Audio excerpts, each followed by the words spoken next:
If you guys watch my Dougster Bob channel, you might have noticed that I don't have any Fit BMX bike reviews on my channel. And there's kind of a reason for it, kind of not.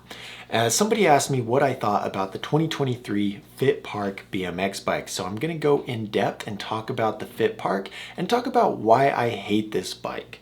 That's right, I hate this bike. There are a handful of people that this bike is perfect for, but not very many. Generally, this bike is very overpriced, and I explain it in this video.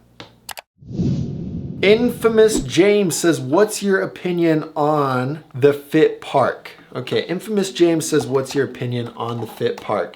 And Infamous James, I don't know if you actually want to know that, but we will talk about the Fit Park BMX bike, okay? So here we go. We got the 2023 Fit Park pulled up on our favorite shop, Dance Comp, right here. It's 20% off. It's $429. This is the 2023 model. This is the 2023 model, and it's on sale. So I noticed on Fit's website, they had it on sale, and the MSRP is $540. And I'm just gonna be super blunt with you guys. The Fit bikes, I'm very disappointed in. This year, last year, and maybe even the year before. In 2020, they had some better models. They had the Sleeper, they had the Scumbag, which were like signature models that had better quality, okay? And I think after COVID or during COVID, they really simplified their line and jacked up their prices. So, you know, this is a $540 bike. Just to put that into context, the Kink Whip is $550 with price increases. It comes with full chromoly frame, forks, handlebars, double wall rims. The Fly Proton that we just looked at is full chromoly frame, forks, handlebars, extra thick sidewall rims for $529 or $480, depending on if you get brakes or not. And this bike, just ignore this price, because this price is only here right now because they tried to scam you. Okay, not scam you, but this price is only here right now because nobody was buying these bikes at this price. All right, that's the deal. That is the story.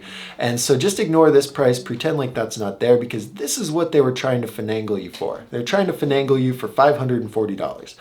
And this bike has a chromoly front triangle. So similar to the We the People Justice, which is like the same price with better quality. This bike has a chromoly front triangle. It has high tensile steel forks. It has high tensile steel bars. And they are so, deceptive isn't the right word, but they're purposefully vague on the specs of these bikes. Because if you knew what the specs actually were, you probably wouldn't buy it. Because like they're not going out here and saying, oh yeah, high tensile steel fork with 2-piece steer tube, high tensile steel bars. Like they're just listing it and they're keeping it really vague. And you look at this, it's like half of it. They don't specify what the hubs are. Okay, they did specify single wall rims. And I know Dance Comp elaborates on what Fit actually says, because if you look at it on the Fit website, it's even more deceptive. The dimensions were really hard to find last year, but it's good to see all the dimensions are listed. We don't know fork off. Oh yeah, never mind. We do know fork offset. All right. I'll quit complaining. But what I'm getting at here, the Fit Park, the Fit Trail, all the Fit's bikes, but Fit Park specifically, for this price is very overpriced. This would be, for this price, fair. Arguably fair. For this price, this is a fair price. But for this price, the full MSRP, it's ridiculous. I'd like to see this closer to $400, but I understand Fit is just a little bit overpriced anyway, and so that's fine. All right. But anyway, for the sale price, for $429, the Fit Trail is going to be, or the Fit Park is going to be fine. For full MSRP, do not buy this bike. It's way overpriced. It doesn't have good quality components. It doesn't have good quality parts. It's just overpriced. Now, but here is the caveat, okay? Here's the caveat. There is a small version. So this is the 20.5-inch top tube that we've been looking at. There's a small version.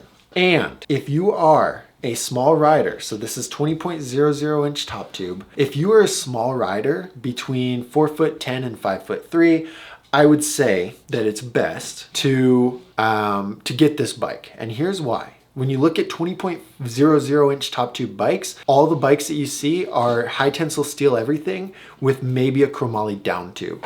And this bike at least has some chromoly and a little bit higher quality than most of the 20.00-inch top tube bikes. Now, granted, this bike's going to be a lot more expensive than those bikes, but nonetheless, it's For a small rider, the Fit Park, regardless of it being overpriced, is the best quality bike that you're going to be able to find that actually fits you. Now, if you're looking at the 20.5 version, there are so many better options for that price tag in 20.5 inch top tube. There's not so many better options for this price tag in 20.00. And so I think it's just important to note that for small riders that request a recommendation, this bike is included a lot for them. But this is the only fit bike sometimes the trail if their budget's relatively low and they want a dirt specific bike. But generally this is the only fit bike I recommend, and it's only in the 20.00 inch top tube because it's a good quality bike for small riders. Yeah, but if you're not a small rider, I really would stay away from the trail or stay away from the park. You can spend a little bit more money and get something like the Versus or even the Forecaster Park, I think would be a better bike. Like the Versus, okay, that's quite a bit more money, on $250 more than the MSRP on the trail. But look, full chromoly everything. This is just a much higher quality bike with the same park specifications. Still has a gyro, a low standover height, a responsive head tube angle. And so there are better park options for somebody who is not a teeny tiny rider. Forecaster Park kind of sucks, but we'll look at this one too. It's a little overpriced also. Maka. So $579, it's like $50 more than the Fit Park, but look, full chromoly frame, same top tube size. It has the stage 1 rims, which are extra thick sidewall rims. I think it has 50% chromoly forks. And so anyway, if you're looking at the Fit Park, the only reason you'd get it is if you're a small rider and that's the right size for you. Otherwise, there are way better options for you, okay? If you actually love BMX, join the BMX Nerd Discord. The link is in the description.